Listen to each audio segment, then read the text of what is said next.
Okay, good morning po mga kaibigan, mga kasama. Time check, yan, saktong-sakto, 7 ng umaga. Yan, mga kaibigan, bali, kararating ko lang po rito sa may Cavite. Yung pinaka-area ko pa ngayong araw na to, bali dito sa mismo sa may Cavite, sa may General Trias, Cavite. Yan po, mga kaibigan, bali, ito yung pinaka-area ko pa ngayong araw na to. Bali, 3 drops po ngayong araw na to. Ang pagdi-deliver ako pang store, yung mga Sevmore po, mga SM, mga Sevmore po, tatlong store po yan. 3 drops, yan. Bali, ito po yung pinaka patawag doon. yung yun yung first drop po, yan, Sevmore Express Parkway. Pakita ko sa inyo ha. Dito po sa General Trias, yun po, oh. Pakita ko ninyo. Yan, baba ko yung para makatawa. Yan. Ito po sa dulo, yan. Yan. Ito po yung receiving area. Okay. Pakita ko ninyo. iMart Shopping Center po yan. Dito sa matawagin nyo, the Parkway Express, Sevmore Express, yan. Yan po. May mga truck na delivery, oh.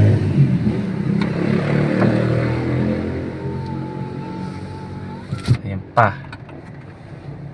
mga truck, yan, nakapila po yan. Bali waiting po yan, natawagin sila para mag-unload ng kanilang pagdideliveran. Okay, bali yung sabi ko kanina, 3 drops po ang araw na to. Yan, puro Sevmore po yun, tatlong store, Sevmore Parkway Express. Ito po yun, saka po siya ng General Trias, saka yung isang ano ba yan, wait lang, nakalimutan ko. Ayan, puro resibo po to. Parkway, saka doon sa may EPSA. Yan, Sevmore EPSA. Saka yung pinaka last drop po, yung Sevmore Kawit Cavite. Yan, palit 3 drops. Bali, inuna ko muna yung pinakamalayo, hindi pabalik yung pinakamalapit. Yung last drop po, yung Sevmore Kawit Cavite. Okay? At syempre, mga kaibigan, medyo may kalayon din po ito, kumbaga biyahin south din po ito, malayo po sa Metro Manila.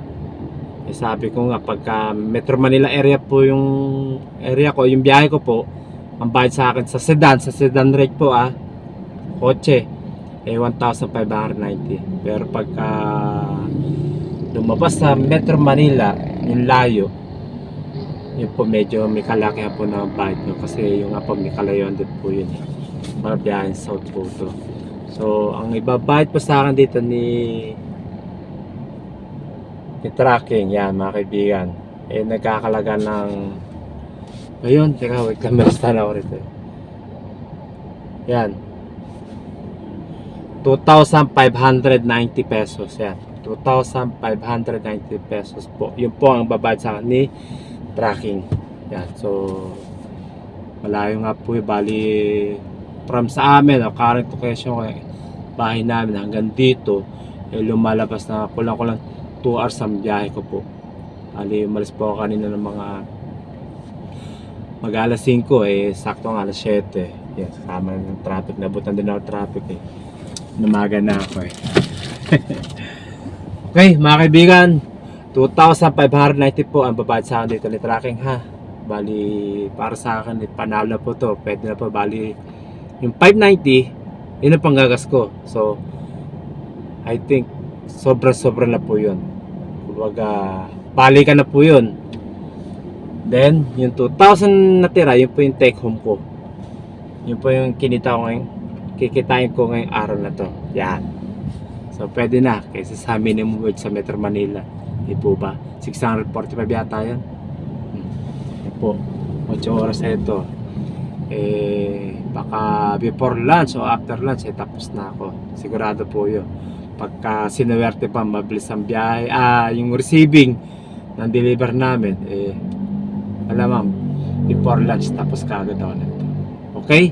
At syempre, yan, para magkaroon po kayong idea, yung kung ano yung item o yung gaano kadami, kagaang, kabigat yung box na i-deliver ko dito sa mga Save More. Kasi po, sabi ko, 3 drops. Total ng box ko pa i-deliver dito, lahat-lahat, 8 boxes po. So, dito, Save More Express sa Parkway, General Trias, may 3 box po ako dyan. At doon sa may EPSA, Save More EPSA, 3 box din po. At yung last drop po, sinabi ko kanina na Save More Kawit Cavite, 2 box po yung kaya lumalabas, 8 box o 8 boxes po. Magagala po yun, malilit lang po yung kaya buhatin po yun.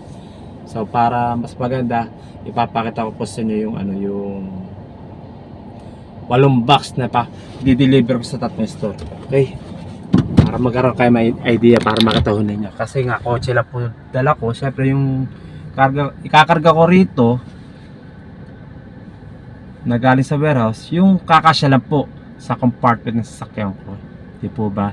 Hindi naman pwede yung kotse dalawa tapos ang daming karga, 1 paleta, 2 paleta. Hindi po. Sa mga truck po yun, sa mga AUV, sa mga van po yun, doon po nila kinakarga, doon po binibigay yung biyahe pag ganun kadami. Okay? Pero syempre sabi nga, sedan lang po ito, dalawa, kotse lang. Yung kakasya lang po, yung kakarga ko rito mga box katulad nito, dala ko 8 box sa 3 store, 3 drops. Yun, pakikita ko sa inyo gaano kalaki. Magala po ito.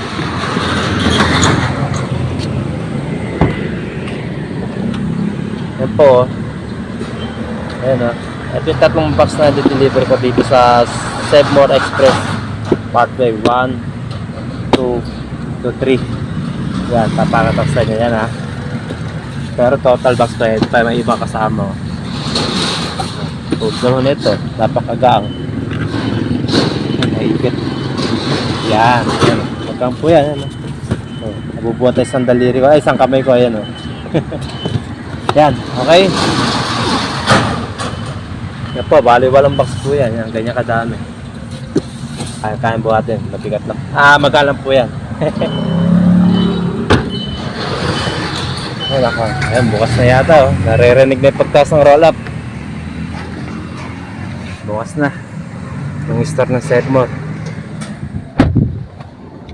Yun, okay.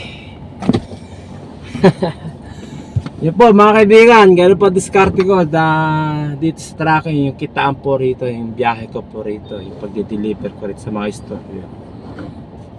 2,590 pesos ang babayad sa akin, so napakalaki na po at pwede na po sa akin yun. 2,000 na ito, yung 590 pang gas, balikan, sobra pa. Kaya masaya ako na patpadaw rin sa tracking at yung mga ganitong biyahe ko yung kita ko for family po ba. Okay, ano pa ba sabihin ko? Wala na, hindi ko napapakita yung yung second drop ko kasi puro store ng Save More yun sunod yung last drop na sa Kawit Cavite, tapos Save More EPSA. Yun lang po yung mga de-deliver ko, 8 box dito, 3 sunod sa EPSA, 2, tapos sa Kawit Cavite 3 box din, so total 8 boxes. Okay mga kaibigan, yun po mga kasama ko natin dyan, mga kapwa kong driver, lalong na po sa tracking, lagi po tayong mag-iingat kasi kaya lagi ko sinasabi ito sa huling video ko kasi yung nga siguro pansin nyo rin o napapanood sa social media o nababalitaan po ninyo, marami aksidente po nangyayari, so marami namamatay, mga trail truck, diba? Mga tracking din po yan mga bus, AUV, SUV, mga naiipit. Ako kawawa naman sila, dami namamatay, dami na aksidente. Yung nga, ito kahapon nabalitaan ko sa may airport, NAIA Terminal 1 ba yun, biglang bumulusok o pumasok yung sasakyan sa ay nako, may nasagasaan, patay din sa airport po yun. Kawawa naman yung namatay na yun. Bigla yata may naapakan, nagkamali na apak, marangkada yung may pumasok na may nasagasaan na sa ilalim ng sasakyan, namatay. Kawawa naman, nakakatakot panoorin. Sa nangyari sa Esitex, may parting north, ay nako, nakakanong panoorin yung balitang ganun, dami namamatay. So mag-iingat po tayo lagi sa ating mga biyahe, sa ating mga lakad. Ang diskarte ko po dyan pagka long drive po,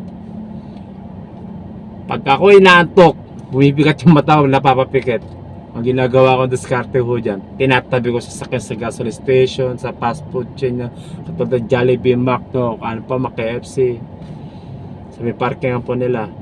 Umiitlip po ako. Yan. Umiitlip po ako sa mga 20 minutes, 30 minutes. Pero pag nagmamadali ako, yun, mga 15 minutes sa mga 10 minutes. Basta may pahinga ko lang yung mata ko. Malaking bagay na po yun. Malaking pahinga na po yun. Pagka naipikit ko pa sandali. Ganun po ginagawa ko, tinatabi ko muna. Mahirap kasi matsamba na maksidente po ba. O sige, yun lang po mga kaibigan. Basta lagi po tayo mag-iingat sa ating mga biyahe. Safety first, kumbaga buhay mahalaga po yan, lalo sa para sa pamilya, di po ba? God bless po sa inyo lahat, keep safe and keep po driving.